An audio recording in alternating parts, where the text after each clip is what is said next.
Hello, and welcome to The Human Factor, the LinkedIn Live of Inc. and Fast Company. I'm Eric Schoenberg, the CEO of Inc. and Fast Company. In the beginning was the business plan. The way you were taught to launch a startup was to write a precise 5-year projection of costs and revenues, then build the best possible product backed by an elaborate marketing plan, then hope all of this fiction would pan out somehow because you'd be out of money. Then came Steve Blank, inventor of the lean startup technique, that brought an experimental mindset to the art of entrepreneurship. The technique launched 1,000 great business ideas, and just as important, it allowed some of the not so great ones to pivot before they wiped out their founders.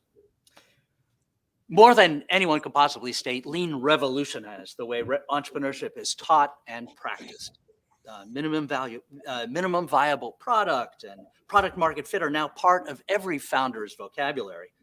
Steve has gone on to teach innovation at Stanford, Columbia University, UCSF, the National Science Foundation's Innovation Corps, and a few enterprises that are trying to restart their engines.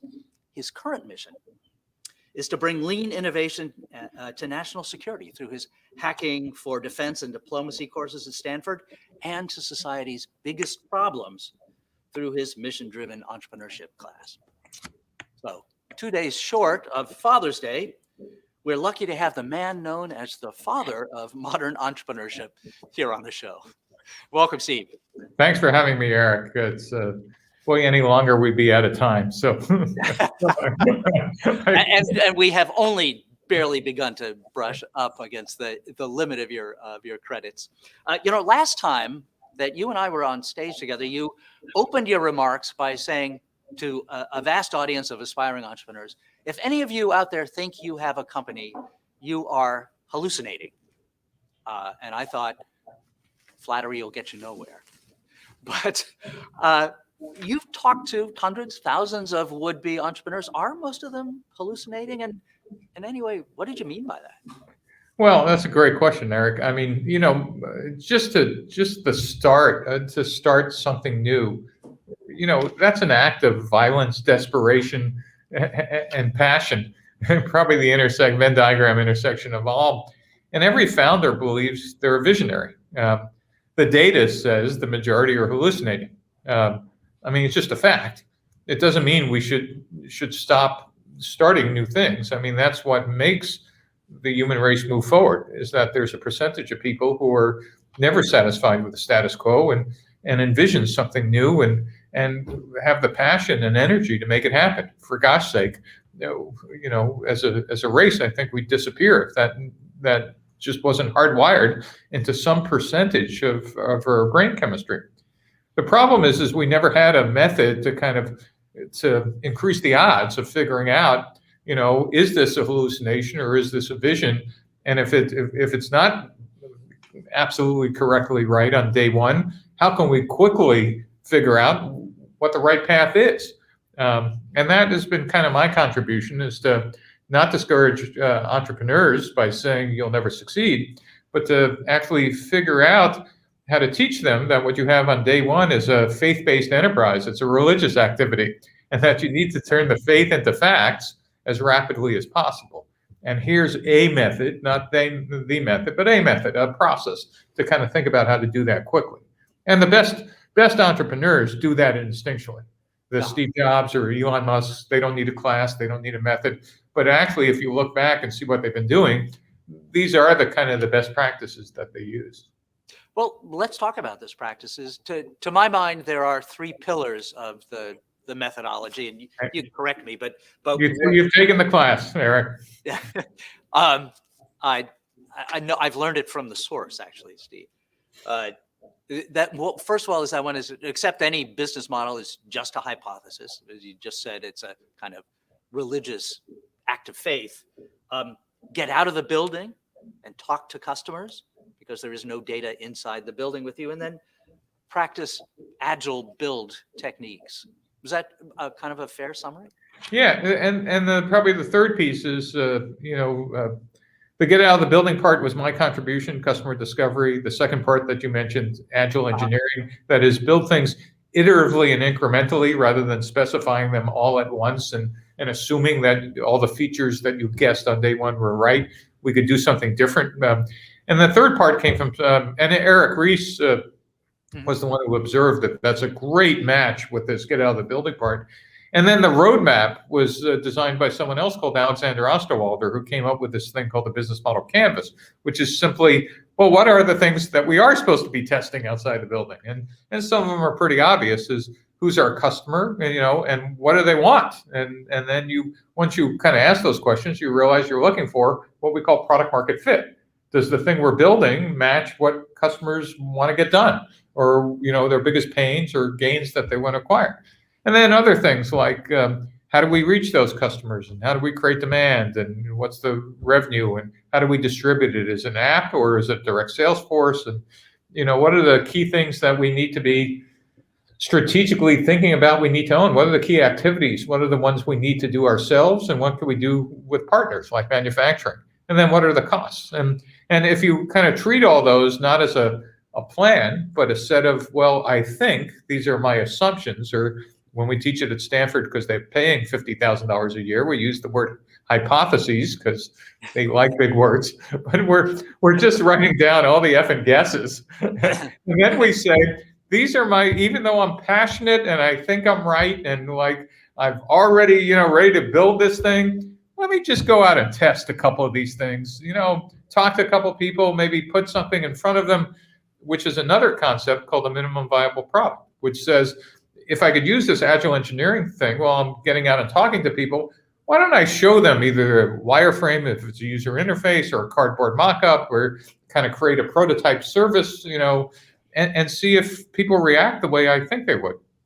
And then finally, and this last part was really what changed entrepreneurship, is I don't have to wait till I've shipped product to find out that I'm wrong. If in fact, when I'm talking to people, they go, no, your baby's ugly. And you make sure you're showing them the right end. You even turn the baby upside down to make sure you're not showing them the wrong end. You kind of go, well, maybe I could change what I'm doing, and that change is called a pivot. A pivot is a substantive change to any part of that business model. I could change who the customers are, or what features I have, or my pricing, or my channel.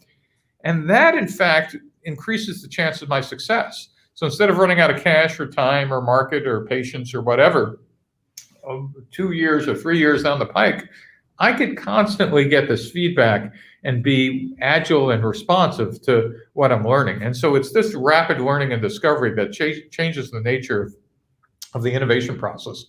And just last point, and then I'll stop babbling. It's just to make the point, it's not the process, it's a process. But it's for the first time in the history of innovation and entrepreneurship, anyone had a process. Because in the 20th century, as your preamble said, what investors told startups are, essentially, you're nothing more than a smaller version of a large company. So everything a large company does, write a business plan, hire execs on day one, you do. And that was the world's worst thing to do, because large companies were executing a known business model. They had a series of knowns. They knew who their customers were, their competitors, they knew about pricing.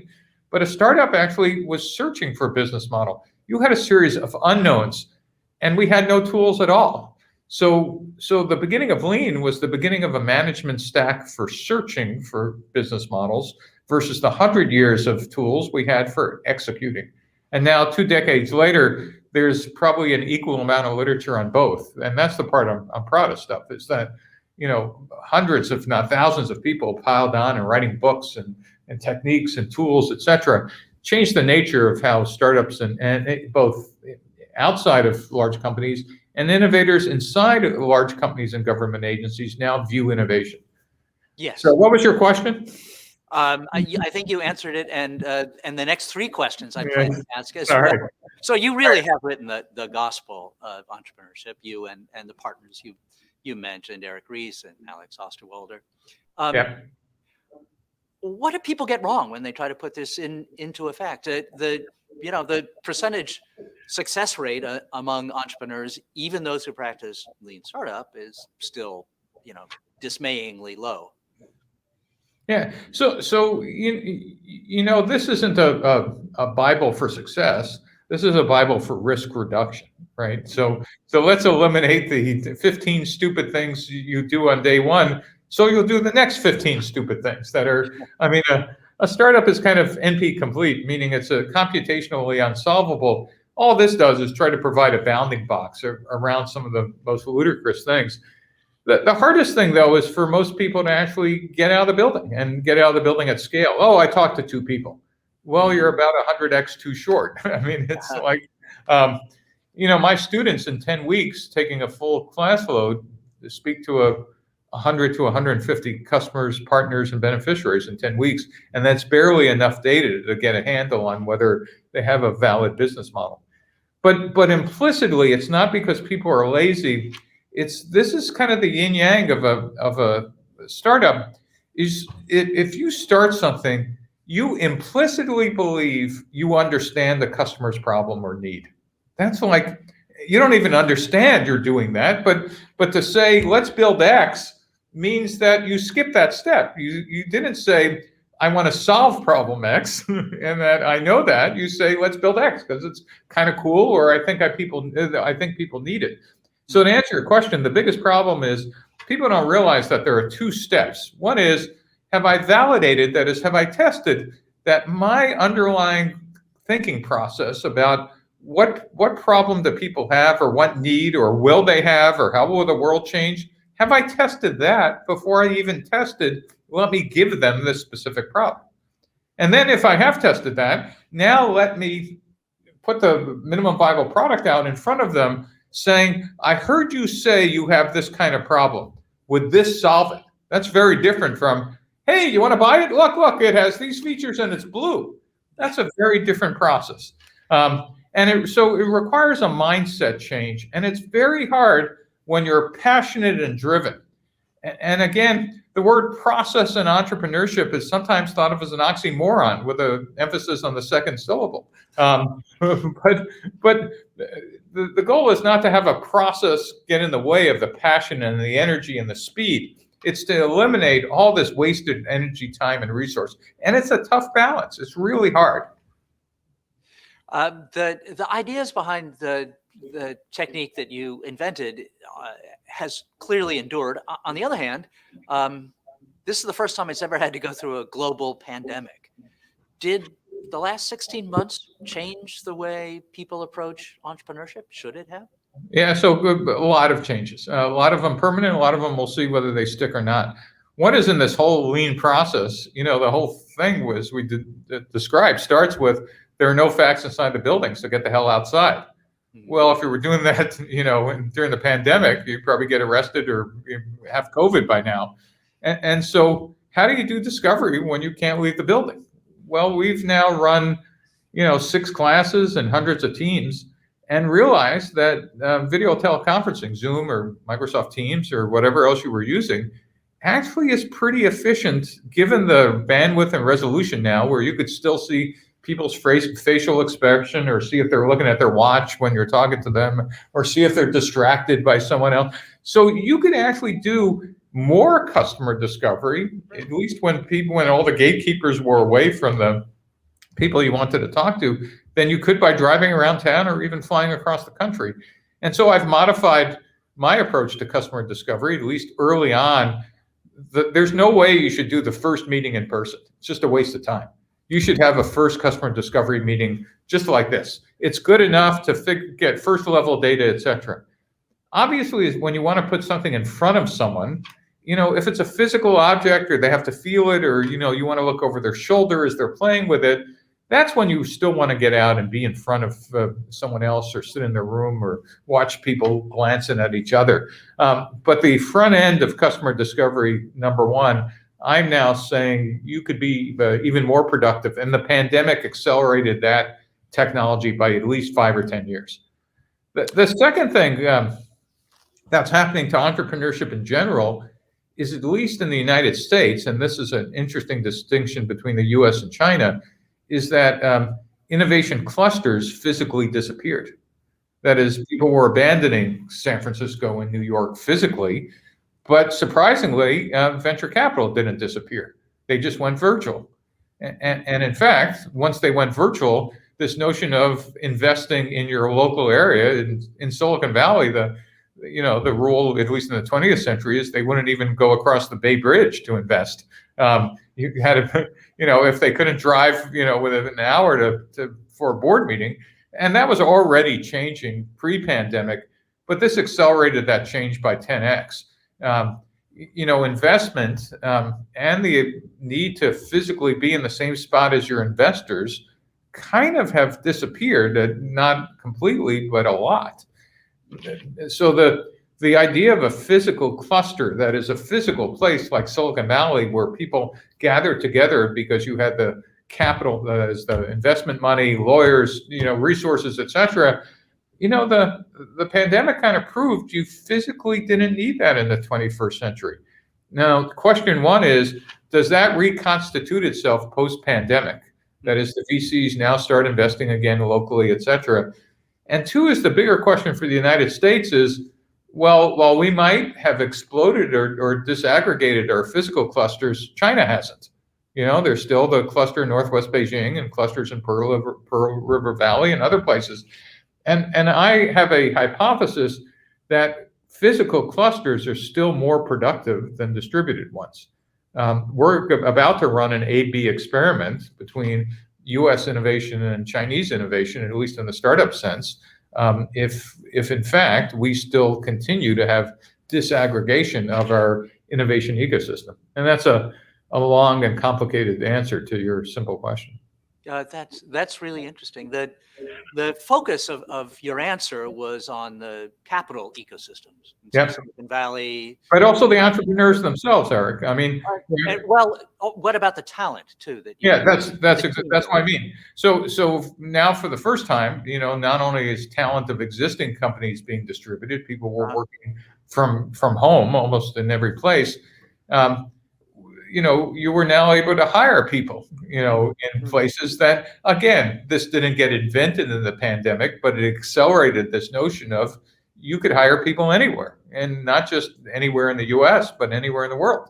And while we kind of knew that innovation was everywhere, starting with the internet, we actually got to practice it at scale during the pandemic. So it's not that we invented new things, it's just we accelerated by a factor of something, 10, 20, 50, depending on your industry, this disaggregation of both talent and capital at scale. And the real question is, what happens post-pandemic for both talent and for capital? That is, in almost every country, you could do a startup in the 21st century, but there were still very few places that you could physically raise $10 or $100 million. Mm-hmm. My point is that I think that's changed now, or at least it changed in the pandemic. You didn't have to be in Silicon Valley or New York or Boston and San Diego if it was life sciences. You could be anywhere. The question is whether that's going to sustain itself or not. And I don't know, but I think an interesting question. That's a good segue to the next kind of set of questions I wanted to ask you, which is about hacking for defense and diplomacy. I've admired the way you've brought your innovative techniques to government, which is a place where a lot of entrepreneurs don't necessarily begin their focus. What are the problems in defense, in national security, that you and your students have tackled? So I'm laughing because what are not the problems? Eric, it starts with kind of a couple big ideas that may not be intuitively obvious. They weren't to me, which was and again, I'm going to give a U.S. centric answer here. Is that in the 20th century and a good part of the 21st, the U.S. Department of Defense, to keep the peace and prosecute in case they needed to prosecute the war, owned all the technologies necessary to do that. They built planes and aircraft carriers, and by they I meant their prime contractors and the federal research labs that the U.S. government had the best technologies necessary to do that. Well, in the last 5 years, for sure, it took a bit longer, but in the last 5 years, it's become obvious that all the technologies necessary for the next war no longer are owned by the Department of Defense. What I mean by that, machine learning, AI, quantum, autonomy, robotics, even commercial access to space, biotech, the whole list of things are now being driven by commercial companies. And by the way, a good ton of them are sitting in China, not in Silicon Valley. Yet the Department of Defense has a 70-year history now of acquiring things that take 2 years to write the requirement, and another year to write the budget, another 2 years to kind of go through the what's called the acquisition process with a small a. That's 5 years. The technology is obsolete in Silicon Valley on all those things I just mentioned in 5 years. And by the way, because the Department of Defense used to believe that technology was kind of stable and you could predict the future of both threats and technology, things were designed for a 30-year life cycle. That is, there was a process called .MLPF. We worried about operations and maintenance and refueling and the manuals and whatever. And that's great if you're building an aircraft carrier for 30 years. But if you're building an autonomous vehicle, those things are going to be attritable, meaning, no, they're either going to fall apart in 5 years or we're going to lose them in an exercise or, God forbid, a war. And that's okay, but because we'll have a next generation. Our whole system is not designed to deal with that. It's just not. And so today we do all those things, if we do them at all, by exception. And people are still trying to reform this system, because it's not that senior leadership doesn't understand it. It's that they're trying to reform something that I believe doesn't need to be reformed. Yeah, we could make it better, but that's an execution system that we don't need to make aircraft carriers in 9 months. We just need a parallel process that operates in parallel to the existing processes we have for the things that we do need for 30 years.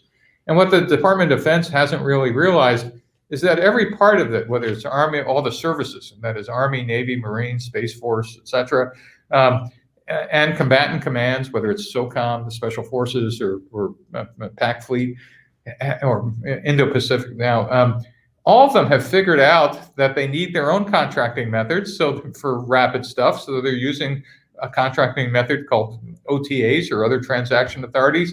And almost every service has a rapid capability office that is being able to do essentially lean and agile things. And here's the big idea. No one in the Department of Defense has realized that they've created this parallel system and haven't put these pieces together yet. And so what I've been trying to do is kind of make the DoD realize they needed, on the highest level, what's called an innovation doctrine. Is how does innovation work in parallel to execution? That is, you're not going to, as I said, get ballistic missile submarines or manned bombers in 9 months. But there are things we might need that we literally could put in the water in 18 months at scale, not just one, but thousands. Well, that's a different process. And that's a different mindset. That's different people. That's different authorities that need to operate in parallel to the authorities we already have. And that's hard to do when your leadership is execution people. That is, if you think about the Jeff Bezos and Elon Musks, and when Steve Jobs were alive, they were not the guys who knew how to play golf, who came up through sales or finance. They actually came up and grew large organizations that still operated at speed because the founders were still running them. And they built innovation processes that still felt like early stage companies. The Department of Defense is the world's largest company, right? I mean, 3 million people that is designed in peacetime to kind of not screw up a lot of things. It's a huge execution process. And by the way, in wartime and in crisis, we do figure out how to innovate, but in peacetime, we go back and basically the bureaucracy wins. So that's a long soliloquy to the problem I'm trying to help different parts of the government think about, is how do you innovate and execute at the same time in the face of flat budgets? You only have a finite amount of money to go along. And to go around. And the other piece, of course, which we don't see in commercial companies, is Congress and the prime contractors have very little interest in changing the status quo, unless they all realize that there's a crisis. And I think they're starting to realize that for the first time in a long time, the U.S. is capable of losing a war, and in this case with China. The Chinese are innovating like Silicon Valley, and the Department of Defense is still innovating like General Motors. And that does not portend well if we continue on that pace. I was going to ask about how you would stack up the two, the two nations on their innovation scale. What is it about China that makes them sort of what sounds like, on the inside track? Well, if you remember in Silicon Valley, one of the benefits of a startup is you don't have any customers. Where a large company has an entire legacy system of, their existing VP of sales says, oh, you can't do that. It'll be a channel conflict, or, gee, that's not what our existing customers are asking for. Or, we have all these processes. I mean, think about it. The Department of Defense has built an entire legacy system, is how I would describe it, of how we intended to prosecute war in the 20th and early part of the 21st century.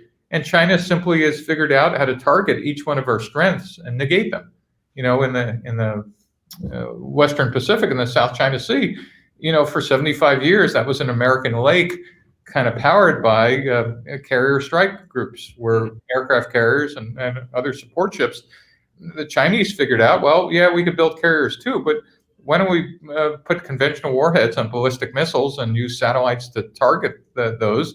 And we could put a ballistic missile right on an aircraft carrier deck, and if not sink the ship, at least disable it. Well, there goes $13 billion and plus whatever the cost of the strike group is, and you've negated the strength of what the U.S. uses to project power and protect the sea lanes and protect amphibious landings. And then they took over reefs in the South China Sea and turned them into island bases, which solved their problem. They didn't have long-range refueling and long-range strike aircraft, and now they have bases that literally in the middle of the ocean. There's probably a 40-foot statue of some Chinese colonel who came up with that idea, and the fact that we blinked when they decided to do that. That was $1 trillion mistake on our part. So the answer is, why is this important? Well, go ask the Uyghurs or the people of Tibet or now the people of Hong Kong. And, and if you're a Chinese military planner, you're thinking real hard whether the U.S., both militarily and diplomatically, would defend Taiwan. And if Taiwan goes, why it might be of interest to some of your viewers is that's where all the advanced chips that are used in everything from iPhones to commercial, products to military products are made at a company called TSMC. It's the world's largest kind of factory for advanced semiconductors. China claims Taiwan is one of their provinces and that they're going to somehow solve that problem. And for the last 75 years, we've deterred them from solving it militarily.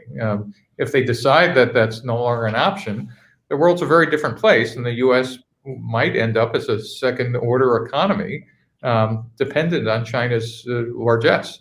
And that doesn't portend well for democracy or us in general. And so I think, I think this all goes back to our ability to kind of understand the problem we face, not confuse it with what our strengths were in the past, and figure out how to rapidly put stuff in the water or in the air, et cetera. And we used to know how to do this, and we could do it again. It just takes a matter of will and a couple of leaders who decide that we need to chew gum and walk at the same time, that we need to build ambidextrous organizations, ones that could do simultaneously execution and innovation.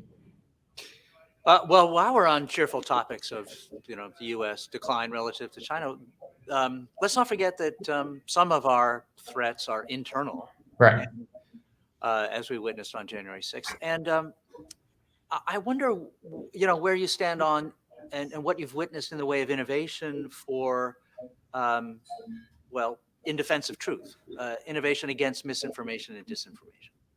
Yeah, so, a good number of our projects in hacking for defense have been in radicalization and disinformation, et cetera.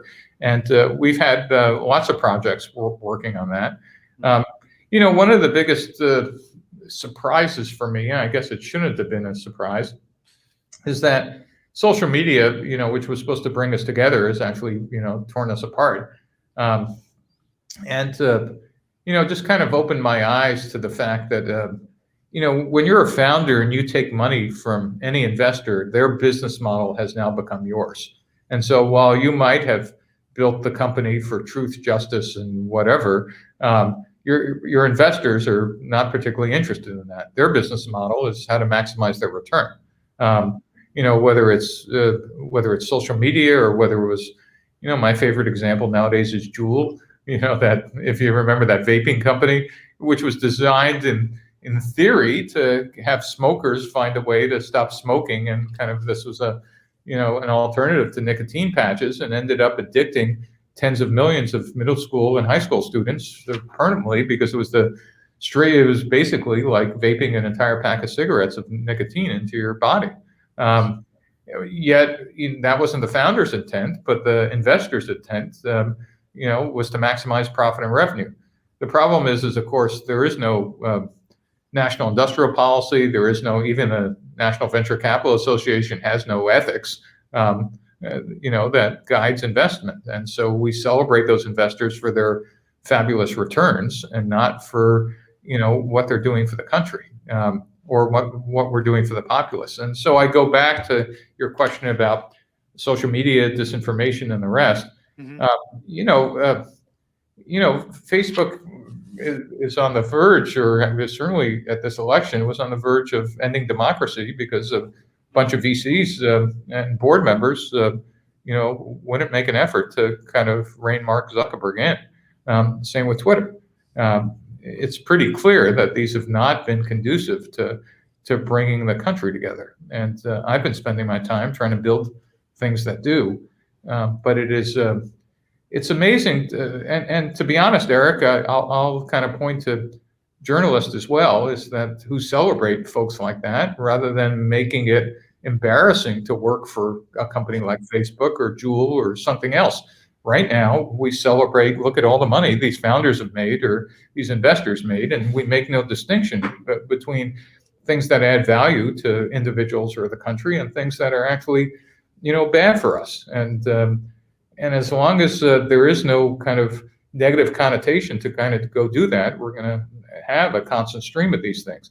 That is, I'm just surprised that there is no moral center from either the fourth estate, or certainly I wouldn't expect it from venture capital, but I would have expected it from the fourth estate. Well, I think that's changing, Steve, and I can already sense what the topic of our next conversation will be. But let's end it here, because you've given me a great opening to quote yourself back at you, to quote Steve Blank back at you, Steve. You said that entrepreneurship is a calling. Why do you say that? And what would you say your calling is? Yeah, so I had a friend who knew me as an entrepreneur. I did 8 startups in my career, and when I started teaching, there's a guy named John Rubinstein who was Steve Jobs' head of hardware engineering, and now sits on the board of Amazon and a bunch of other things. And Ruby laughed. He said, "Steve, you can't teach entrepreneurship. you were born an entrepreneur." And I said, "No.